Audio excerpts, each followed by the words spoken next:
quem fala é o professor Bruno Sampaio. Vamos lá para mais uma aula de física. Hoje o nosso tema é trabalho e potência. Começando aí com os objetivos. Compreender o que são trabalho e potência e aprender a calcular essas grandezas. Começando com o conceito de trabalho. Trabalho, ele é um tipo de energia gerado devido à aplicação de uma força sobre um corpo que participa de alguma maneira de um movimento, de um deslocamento. Então, quando uma força atua sobre um corpo e ela gera um movimento ou ajuda a gerar um movimento, ela realiza trabalho.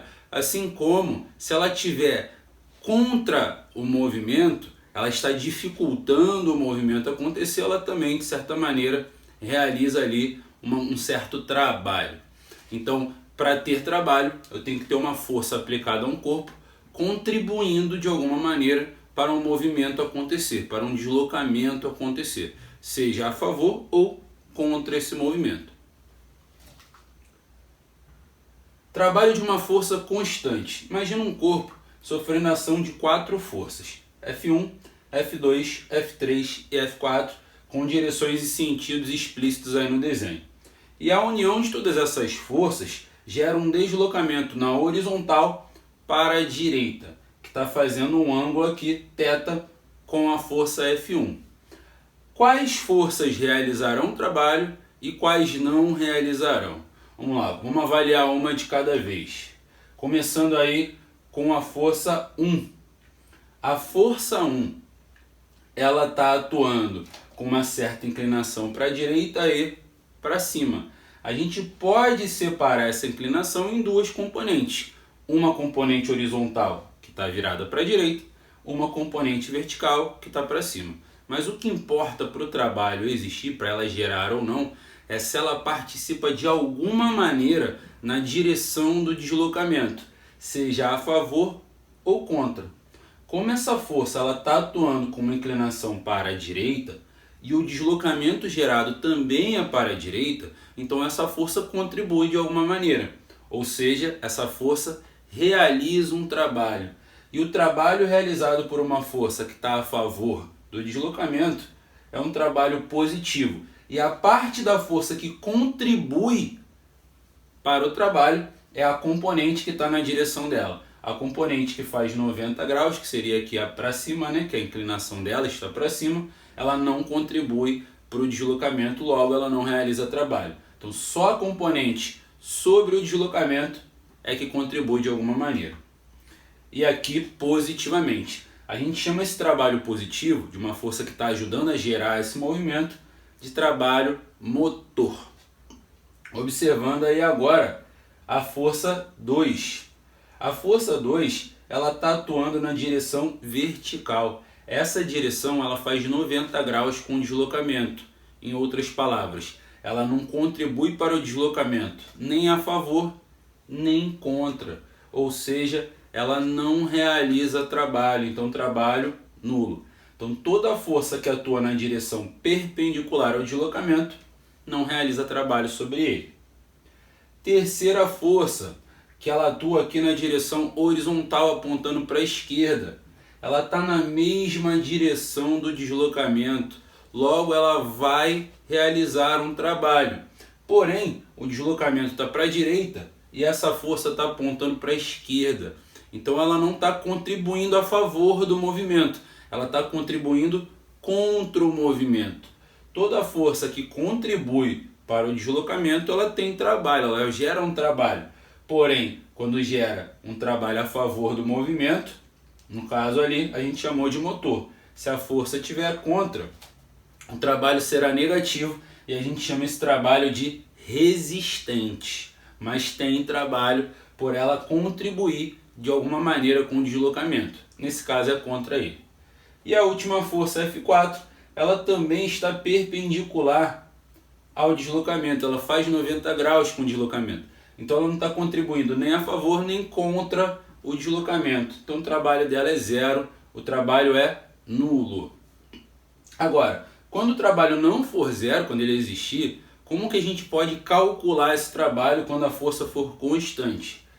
O trabalho ele é o produto entre a força e o deslocamento na sua direção, ou seja, só vale a parte da força que está na direção do deslocamento.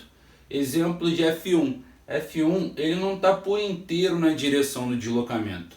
Tem uma parte dele que está, uma componente, que é o F1 na direção do ΔS. É essa parte que contribui para o trabalho.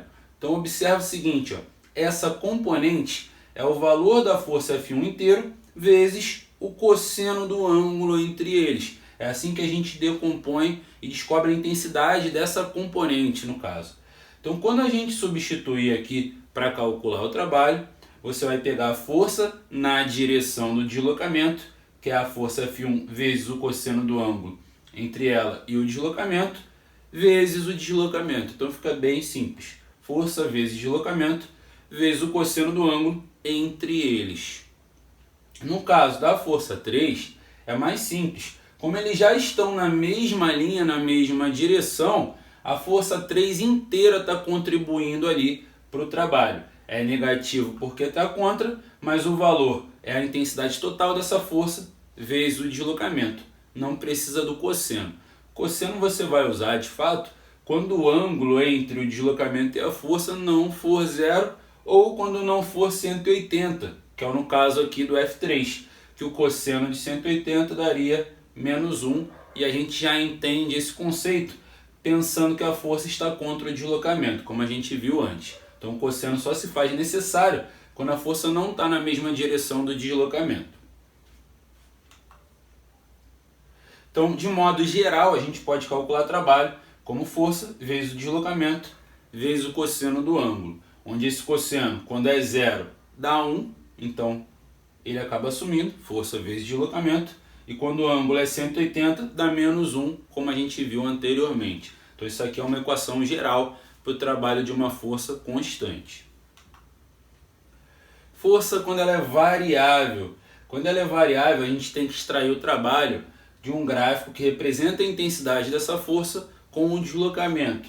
Então vamos supor que o gráfico represente dessa maneira. É uma força que está aumentando a sua intensidade com o deslocamento. Se ela aumenta a intensidade, eu não posso utilizar aquela equação anterior, mas tem uma outra estratégia. Eu posso calcular a área do gráfico. Se eu calculo a área do gráfico representando a linha do gráfico até o eixo do deslocamento, eu calculo também o trabalho realizado. Então calculo a área, calculo o trabalho dentro de um gráfico força e deslocamento. Potência. A potência está associada à rapidez com que se realiza um trabalho. Então, no caso aí, de maneira geral, a potência é a energia gerada, não importa o tipo de energia, pode ser trabalho ou pode ser outro tipo de energia, dividido pelo tempo que essa energia demorou para ser consumida, para ser gerada ou desenvolvida, dependendo do contexto. Então, potência é a rapidez com que você vai gerar ou consumir uma energia. Então, é a energia sobre o tempo. No caso aqui, a gente está falando de uma potência mecânica, né? No caso, a gente está associando isso daqui a um deslocamento. Então, a energia que está associada ao deslocamento é uma energia em forma de trabalho. Então, se a gente calcula a potência, é o trabalho realizado pelas forças dividido pelo tempo que esse trabalho foi realizado. Então é a mesma coisa que a gente viu aqui em cima, só que aqui está de uma maneira mais geral. Pode ser para qualquer tipo de energia, o trabalho mecânico, né? A potência mecânica está associada ao trabalho realizado como energia, mas também dividido pelo tempo. Então ficaria trabalho, que a gente representa pelo W, dividido pelo tempo, só que trabalho em módulo. Potência, a gente geralmente coloca ela positiva. Como o trabalho pode ser positivo ou negativo, a gente coloca em módulo para ele não ter sinal. O tempo, como a variação temporal é sempre positiva, não precisa colocar módulo. Potência mecânica a gente também pode ver de uma outra maneira, já utilizando um conceito de trabalho aplicado. Como a potência é o trabalho sobre o tempo e o trabalho de uma força constante é a força vezes o deslocamento vezes o cosseno do ângulo entre eles, eu posso pegar toda essa relação e substituir aqui, ó, no lugar do trabalho. Então fica potência é igual à equação do trabalho dividido pelo tempo. E repara o que aparece aqui, ó, ΔS sobre ΔT, onde a gente conhece isso como velocidade média. Então o que a gente tem é que para a potência mecânica média, a gente também pode utilizar essa relação. A potência é igual à força que está sendo aplicada, vezes a velocidade média que esse corpo terá, vezes o cosseno do ângulo entre os dois. Se os dois estiverem na mesma direção e no mesmo sentido, cosseno de 0 é 1, então fica só força vezes a velocidade média. Mas o cosseno ele serve para outros casos também, onde os dois não se encontram exatamente na mesma direção. Então, galera, espero que vocês tenham gostado da aula, espero que tenham curtido e bons estudos!